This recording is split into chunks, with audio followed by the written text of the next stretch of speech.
সব কিছু খুলছে, জিজ্ঞেস করছে আমাদেরকে বারবার যে তোমাদের এখানে কোনো অবৈধ কিছু আছে কিনা, কোনো অস্ত্র বা কোনো কিছু আছে কিনা, এই মর্মে ওনারা সমস্ত কিছু চেক করছে।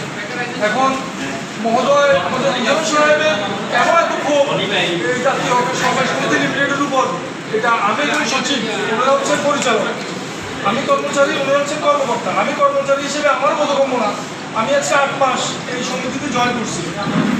তো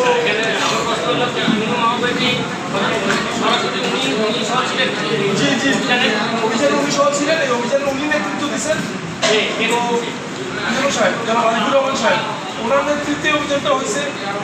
তো আসলে সর্বোপরি কোনো আইনি নোটিশ ছাড়া এ ধরনের কোনো অভিযোগ বা এ ধরনের কোনো অভিযান হয় কিনা আমি জানি না। এখানে সেনা সদস্যরা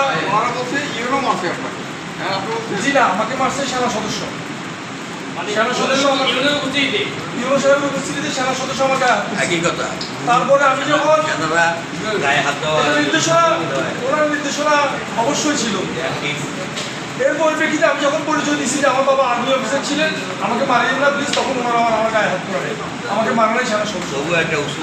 জি, এবং ওনারা সেনা সদস্যরা আমাদের সমস্ত অফিস চেক করার পরে ওনারা আমাদের সিসি ক্যামেরার হার্ড ডিস্কটা ছিল ওটা তুলে নিয়ে যায়, এবং প্রায় 2 ঘন্টা পরে 1 ঘন্টা পরে আমাদেরকে আবার ব্যাক করে, কিন্তু তখন আর ওখানে কিছুই ছিল না, যেটা ওনারা অলরেডি ডিস্ট্রয় করে ফেলছে, আমরা আর ওখানে কিছুই পাইনি, ওটা অলরেডি জিরো হয়ে গেছে। আপনার কি নাম? আমার নাম মোহাম্মদ আবুল খায়ের রাসেল, আমি সচিব এই নোয়াখালী জাতীয় সমাজ সমিতি।